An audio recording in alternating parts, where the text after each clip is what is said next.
जी, मैं I think यहाँ पे दो जो ज़रूरी चीज़ें वो विज़न और एंड गोल है, जो आई थिंक पर्टिकुलरली रेलेवेंट है हमारी करंट टेलीविज़न इंडस्ट्री से। अगर आपका एंड गोल ही बार बार वही चीज़ प्रोड्यूस करना, वही चीज़, वही एक टिपिकल सास बहू डायनामिक जो चल रहा है पिछले 10-20 सालों से दिखाना है, अगर आपने सिर्फ रेवेन्यू जनरेट करना है तो आप फिर न्यू कमर्स के लिए जगह थोड़ी बना रहे हो। आप तो फिर उन्हीं के लिए जगह बना रहे हो जो आपके फॉर्मूला के अंदर फिट होते हैं, जो आपको वो एंड गोल देंगे, वही आपको वो सेलिब्रिटी कपल्स देंगे जो बहुत सेलिब्रेटेड होंगे। आप ऑडियंसेस को आपका जब एंड गोल है ही नहीं कि आप किसी को सोचना सिखाओ या रिफ्लेक्ट करना सिखाओ, जो कि जहाँ तक मेरी ट्रेनिंग है मुझे सबसे पहली चीज़ ये सिखाई गई थी कि आपका theatre is something that makes you reflect. It makes you think personally, philosophically, societally. ये बहुत ज़रूरी चीज़ें होती। मैंने ये काम इसलिए शुरू किया था बिकॉज़ मेरे अंदर एक ये नई ख्वाहिश जागी थी कि मैं भी कोई ऐसा काम करूं जो जिससे हमारा मुल्क प्रोग्रेस करे। आप यहाँ पे जितने लोग बैठे, I am sure all of them want कि हमारे काम से मुल्क आगे बढ़े, नॉट कि हम और पैसे कमाएं या हम लोगों के इंस्टाग्राम पे इतने सारे फॉलोअर्स हो जाएं और हम ये कर लें वो कर लें। No, we are here for a very specific kind of idea, a very specific kind of mission के हम भी कुछ यहाँ पे डिफरेंट करना चाहते हैं, हम भी लोगों को दूसरी पॉसिबिलिटीज़ दिखाना चाहते हैं, हम भी मुल्क की बेहतरी चाहते हैं। और अब जब आपके वेस्टेड इंटरेस्ट ही इंटरेस्टेड नहीं हैं एक डिफरेंट पर्सपेक्टिव में, कोई चाहता ही नहीं है इस मुल्क में कि कोई नई चीज़ देखी जाए, जब इन्वेस्टमेंट ही ऑडियंसेस को वही बार बार वही चीज़ दिखाना है, तो फिर नोबडी विल टेक इंटरेस्ट। जो आपके नए लोग भी आ रहे हैं इंडस्ट्री में, वो मतलब they are interested in doing the same things that everybody is doing around them. पैसे बनाना, इंस्टाग्राम फॉलोवर्स इकट्ठे करना, प्यारे लगना, एंड ऑफ स्टोरी।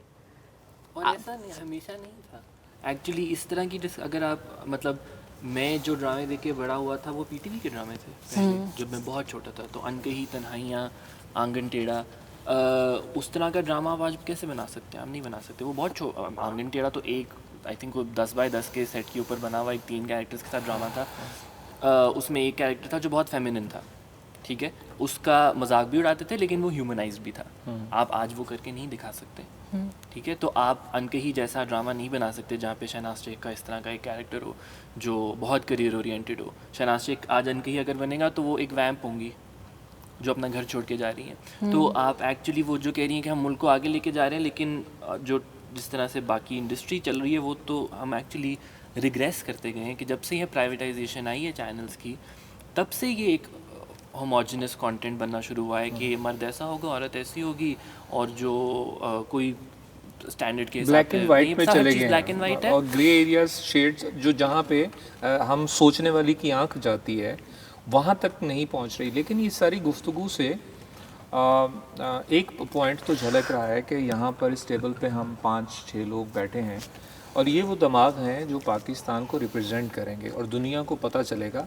हम यानी कि बहसीत होस्ट मैं कहता हूँ कि हम अपने चैनल के थ्रू आप 5 तक पहुँच सके, लेकिन पाकिस्तान में आप जैसे बहुत सारे और बच्चे हैं जिन्होंने रिप्लेस करना है इस कंटेंट को जो इस वक्त चल रहा है। लेकिन हमें देखना ये है, हर पाकिस्तान के अंदर हर शोबे के अंदर जो बात करें तो हमें आगे रास्ता और जगह नहीं मिल पा रही।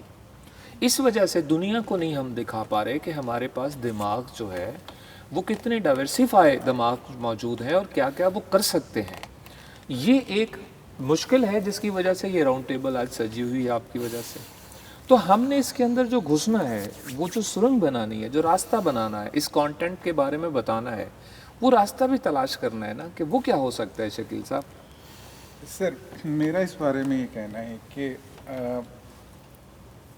जितने भी प्रोडक्शन हाउस हैं हॉलीवुड या बॉलीवुड की देख लें, तो वो अगर 10 कमर्शियल फिल्में बनाते हैं तो एक वो ऑफ बीट फिल्म भी बनाते हैं। हमारे यहाँ पे ऐसा नहीं है। ठीक, मैं फिल्म इंडस्ट्री की बात नहीं कर रहा क्योंकि वो अभी लड़कपन में है, बचपन में है, बल्कि तो जो ड्रामा दोबारा से बचपन में आ गया, फिर बड़ा करके मारेंगे हम। नहीं, हम तो ऐसे ही कर रहे हैं। नहीं, इंशाल्लाह जिंदा रहेगी। इतने सारे नए दिमाग हैं, उनमें से एक मैं भी हूँ, तो इंशाल्लाह जिंदा रहेगी। हम कहानियों को कहना जानते हैं, सिर्फ मौका नहीं मिल रहा। अच्छा, हम सवाल से हट गए। आपने मैं भूल गया हूँ, हम बात क्या कर रहे थे अभी। अब मैं ये बात कर रहा था कि हम जो सुरंग बनानी है इसके दरमियान, हाँ, वो देखिए, मेरा सिर्फ इनसे ये गुजारिश है, जो बड़े टीवी के जो प्रोडक्शन करते हैं, जो अथॉरिटीज़ जो हैं, अथॉरिटीज़, कि अगर आप 10 ड्रामे सास बहू के दिखा रहे हैं तो एक कहानी उसमें ऐसी भी तो होनी चाहिए जो राइटर कहना चाहता है। मैं ये नहीं कहता कि राइटर की जो लिखी हुई आप हू बहू से बना दें, लेकिन जिस तरह वो कहानी अनकही की बात है, तन्हाइयों की बात है, या मन चले का सौदा है, मन चले का सौदा था, तो एक कहानी इस तरह की भी आप करवाएं, और करनी चाहिए प्रोडक्शन हाउसेस को। तो जो नए लिखने वाले हैं और उनका भी हौसला बढ़े, और दूसरा एक फ्लेवर आ जाता है। अब हमारा जो ड्रामा है वो यकसानियत का शिकार हो चुका है। पता नहीं हम कब तक वो डिप्टी नज़ीर साहब के जो किरदार हैं असगरी अकबरी, कितना हम उनको घसीटेंगे।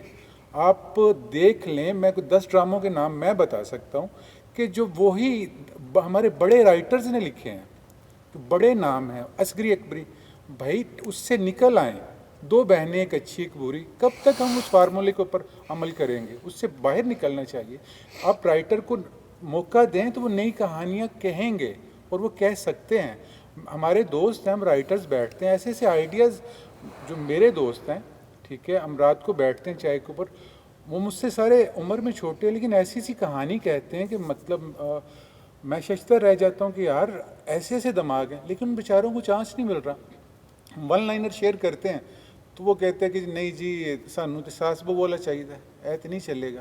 तो ये कितने सारे राइटर्स हैं, वो बेचारे अपनी मौत मर रहे हैं। तो मेरी सिर्फ एक दरख्वास्त है जो बड़े चैनल्स के हेड हैं, कि एक ड्रामा कम अज़ कम 10 में से एक तो ऐसा हो कि जो डगर से हट के हो।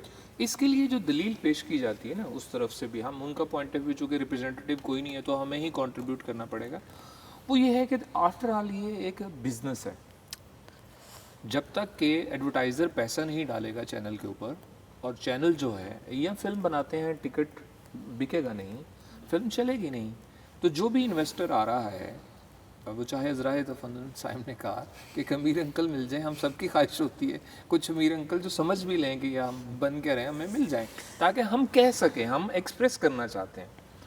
वो बिज़नेस के तौर पर चीज़ें ले रहे हैं। अब एक बिज़नेस के तौर पर जब चीज़ें ली जाती है तो उसका एक रेटिंग सिस्टम है जो हमें एक एनालिसिस प्रोवाइड करता है।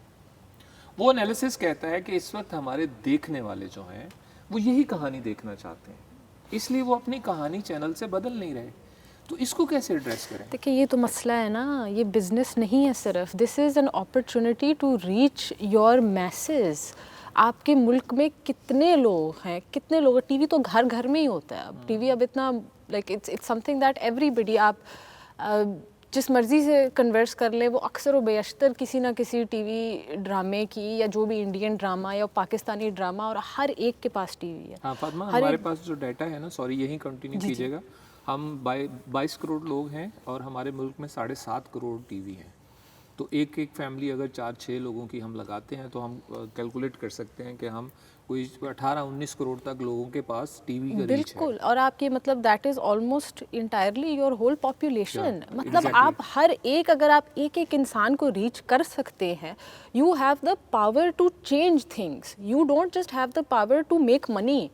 अगर आपने इसको एक ही आपने उसका मतलब सोच लिया है, अंडरस्टैंड कर लिया कि हम इधर पैसे कमाने आए हैं, तो how will you understand the power of what you hold. ये एक बहुत रिस्पॉन्सिबिलिटी वाली पोजीशन भी है आपके पास। सिर्फ it's not just to make money, you are here, you are communicating with every person in this country, you have a chance to say something that will change so many lives. और आपके लिए at the end of the day बस वही earning potential रह जाती है। और क्या मतलब, और आप कैसे कह सकते हो कि मैसेज यही देखना चाहते हैं जब आपने उनको कभी कुछ फ़र्क दिया ही नहीं? आप किस मुंह से कह सकते हो कि ये नहीं बस यही देखना चाहते हैं? आपने one was the last time something different was tried? वो उडारी जो ड्रामा आया था उसको उन्होंने पेमरा ने बैन कर दिया था कि immoral content, it was about child sexual abuse I believe. मतलब कोई अगर, और आपको पता है इस मुल्क में कितना बड़ा मसला है चाइल्ड सेक्सुअल अब्यूज़ और sexual abuse of any sort. ये तो अभी खैर अभी हम माशाल्लाह इस पॉइंट पे पहुँचे हैं कि हम ये एक्नॉलेज भी कर सकते हैं कि ये बहुत बड़ा मसला है। पहले तो हम यही कह रहे थे नहीं पाकिस्तान में तो औरतों की बहुत इज्जत होती है। चले हम थोड़ी सी तो उधर प्रोग्रेस की, लेकिन ये है कि फिर what are we doing to that? What are we doing that is different? What are we doing that is making people think, that is making people change? I think in अगर जो फातिमा कह रही है वो तो बिल्कुल ठीक है, लेकिन अगर एक सेकंड के लिए आप हटा भी दें कि ये सिर्फ बिज़नेस है, तो मुझे मेरा तो इख्तलाफ यही है कि सिर्फ अगर आपने इसको बिज़नेस भी मानना है, आपने सिर्फ कमर्शियल भी करना है, तो आप अब ये भी कोई ढकी छुपी बात नहीं है कि बहुत सारी इंस्पिरेशन जो है वो अक्रॉस द बॉर्डर से आती है। कभी खुशी कभी हमने सास बहू पकड़ा, उससे पहले कोई सास बहू का कॉन्सेप्ट नहीं था पाकिस्तान के अंदर। उनकी क्योंकि सास भी कभी बहू थी, कहानी घर घर की से हमें रियलाइज़ हुआ कि सास बहू बहुत एक वो है। उससे पहले कितने को ड्रामे थे 90s के अंदर या 80s में जो सास बहू पे बात करते थे। तो अगर आपने वहाँ से ही इंस्पिरेशन लेनी है तो कभी किसी अच्छी चीज़ से भी इंस्पिरेशन ले लें। आप यहाँ पे दंगल बनाएंगे, I think it's the most successful film that they've ever made, right? उसमें 3 लड़कियां कुश्तियाँ कर रही हैं और उनका बाप उनको ट्रेन कर रहा है, ठीक है? और वो आप उसने पता नहीं कितने 1,000-100 करोड़ कमाए होंगे, मुझे तो नहीं पता। तो वहाँ से भी इंस्पिरेशन ले सकते हैं, उसने भी बहुत पैसे कमाए हैं। या कोई बधाई हो जैसी फिल्म है जो मैंने अपनी अम्मी अबू के साथ जाके देखी, जो फिल्मेशन में देखने में इतना कोई इंटरेस्ट नहीं लगती, उनको भी बहुत अच्छी लगी, वो भी हंस रहे थे, ठीक है? तो आप अगर आपने लेनी ही है इंस्पिरेशन, तो वो नकल में भी अक्ल होती है ना, तो उसको भी अगर आपका भी बिजनेस बढ़ सकता है अगर थोड़ी सी और अक्ल के साथ आप इंस्पिरेशन ले लें। बिकॉज लोग अच्छी चीज़, पाकिस्तान के लोग भी उतनी ही जाके दंगल और बधाई हो और अंधाधुन और इस तरह की फिल्में देख कर आए थे जितनी इंडिया में देखी थी। और फिर घर आके वो उतना सा मुँह बना के 8 बजे अपना टीवी खाने के साथ अपना वो ड्रामा लगा लिया, वही जिसमें वो खुददार लड़की थी और एक वैम्प थी और जो भी, क्योंकि वही आ रहा है, ठीक है? हमारी ज़बान के अंदर मेरी अम्मी को वही मिल रहा है इस वक्त अवेलेबल, वो हम टीवी हो या ARY हो या जो भी हो, तो वो वही देखेंगी ना। अच्छा, इसमें एक अगर मॉडल दुनिया भर का देखें, जैसे साइम ने कहा पड़ोसी मुल्क से हम, चूँकि ज़बान का एक हमारा मसला है, वो बैरियर नहीं रह जाता और दूर तक हम पहले पहुंच नहीं पाते थे, अब तो चलो रीच आउट हो गए। लेकिन इसमें ज़्यादातर ऐसे कंटेंट जो सब्जेक्टिव होते हैं या इशू बेस्ड होते हैं, उसमें स्टेट चैनल जो हैं वो रोल अदा करते हैं। दुनिया के अंदर मॉडल यही चल रहा है। जो कमर्शियल चैनल्स हैं वो अपना कंटेंट कंपटीशन के तौर पर जिस तरह से पेश करना चाहते हैं, सास बहू करें, बच्चों के बारे में करें, वो करते हैं, वो उनका कंपटीशन चल रहा है। लेकिन जो स्टेट चैनल है वो अपनी रिस्पॉन्सिबिलिटी जो है वो और तरह से समझता है, वो नैरेटिव बिल्ड करता है जिस तरह की वो सोसाइटी फ्यूचर में देख रहा होता है और जिस तरह वहाँ के लोग देख रहे होते हैं। तो क्या ये कमी भी है हमारे मुल्क में, आप समझते हैं कि स्टेट चैनल्स जो हैं वो रोल प्ले नहीं कर रहे? I think let's call spade a spade. हमारा मसला ये भी है कि पीपल आर लेजी। वो कुछ डिफरेंट करने के लिए आपको डिफरेंट सोचना पड़ेगा। डिफरेंट सोचना भी एक बहुत मुश्किल काम है। हमें लगता है बहुत आसान काम है, वो भी बहुत मुश्किल काम है। हमारे यहाँ जो स्टेट के इंस्टीट्यूट है जिसमें अगर आपको, अब जैसा इंडिया में जो वहाँ पे 80s में या 70s में जो पैरेलल सिनेमा की मूवमेंट थी, अब I hope I am not calling it wrong, NFTC था, वो उनका इंस्टीट्यूट था जो वहाँ पे इंडिया की हर जो स्टेट थी उसकी रीजनल लैंग्वेज में फ़िल्म बनती थी। वो चाहे तेलुगु ज़बान थी, चाहे वो तमिल ज़बान थी, उनकी वहाँ पे पैरेलल सिनेमा उनकी स्टेट खुद से स्पॉन्सर कर रही थी। हमारे यहाँ 74 ईयर्स कितने साल हो गए, आज तक कोई इस तरह का इंस्टीट्यूट ही नहीं है जो आप कहो कि और फिर जब स्टेट का काम होता है ना तो उसमें फिर कमर्शियल एलिमेंट इतना नहीं रहता कि जी आपने इतने पैसे वापस भी लाने हैं। वो आप सिर्फ एक सर्टन आर्ट को कंट्रीब्यूट जैसा आपने करना है। हमारे यहाँ वो भी नहीं है। तो स्टेट की तरफ से तो उसने तो कभी कंसिडर ही नहीं किया कि सिनेमा का कितना इंपॉर्टेंट रोल हो सकता है, वॉट एवर इट्स विजन, चाहे वो कितना ख़राब विजन क्यों ना हो, लेकिन वो तो उसको एम्प्लॉय ही नहीं कर रहा सिनेमा की पोटेंशियल को। तो वो PTV एक ज़माने में था, आई थिंक लेट 80s तक 90s तक था। अब मैं और उसमें वही बात है कि अब PTV पे भी अल्फा ब्रावो चार्ली जैसा ड्रामा चला हुआ है जो कि आपको पता है एक सर्टन एजेंडा के साथ बनाया गया, लेकिन उसमें आपको एक फिनेस नज़र आएगी, उसमें आपको करेक्टर्स डेवलप नज़र आएंगे। और आप जितने भी, अगर आप if you are one of those people जो आप शायद एंटी हैं या जो भी हैं या क्रिटिकल हैं आप एक सर्टन इंस्टीट्यूट के मुल्क के, you would still enjoy it because of the story it has to offer, the performances it has to offer. अब हर साल आपकी एक बहुत बिग बजट फिल्म बन रही है उस प्रोपेगेंडा पे, पर ना उसमें कैरेक्टर्स हैं, ना उसमें कहानी है, ना उसमें कोई इम्प्रेसिव परफॉर्मेंसेज हैं। तो स्टेट तो एक इंतहाई लेज़ी बैक सीट पर बैठी हुई है, उसको कोई फ़र्क नहीं पड़ रहा, वो उस पोटेंशियल को यूज़ ही नहीं कर रही। तो वो एक बड़ा सुतेला सलूक हो रहा है इसके। और जब पूरी दुनिया में सिनेमा के थ्रू, आप हमारे साथ ईरान देख लें, ईरान से ज़्यादा तो यहाँ पे सेंसरशिप वाला मसला नहीं है ना, वहाँ पे तो इतनी सेंसरशिप है कि आप मर्द और औरत को अकेले कमरे में नहीं दिखा सकते। तो वहाँ पे भी वो उनके यहाँ डिफरेंट कंटेंट बन रहे हैं। अब तो सऊदी अरब में भी फिल्में बनना शुरू हो गई, अफ़गानिस्तान से फिल्म्स, जहाँ पे आपको उनका पूरा इंफ्रास्ट्रक्चर जो है हम कितना मतलब तबाह बर्बाद हो चुका है। आप कोई भी मेजर फिल्म फेस्टिवल उठा के देख लें, वहाँ पे 2 या 3 फिल्में अफ़गानिस्तान से गई होती हैं। ये जब लास्ट ईयर इन्हीं दिनों Zindagi Tamasha went to Busan film festival, सिर्फ वाहिद पाकिस्तानी फिल्म वही थी। There were 3 other film from Afghanistan at that festival. Pakistan से क्यों नहीं थी? तो वो मतलब लेज़ी, मुझे तो ये लगता है कि हम लोग उस पोटेंशियल को एक्सप्लोर भी नहीं करना चाह रहे, और हमें शायद खौफ भी है कि अगर हमने कर लिया और अगर हम मैसेज तक हम लोग पहुंच गए तो पता नहीं क्या रिएक्शन आ जाएगा। तो हम डरे भी हुए हैं जो हमारे सर्टन ऊपर बैठे हुए हैं, किंग मेकर्स वगैरह।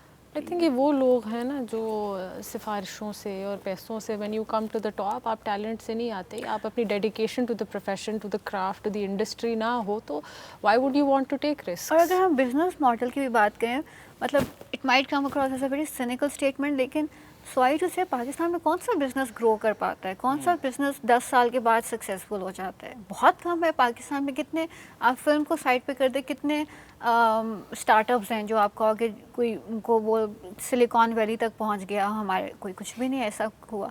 तो अब बिज़नेस मॉडल की भी तो कोई फीजिबिलिटी होती है ना। अब आपने एक रेस्टोरेंट बनाया, अगर हमें किसी तरह बात समझ नहीं आ रही है, रेस्टोरेंट में एक मेन्यू है, आपको वो मेन्यू विद टाइम इवॉल्व करना पड़ेगा।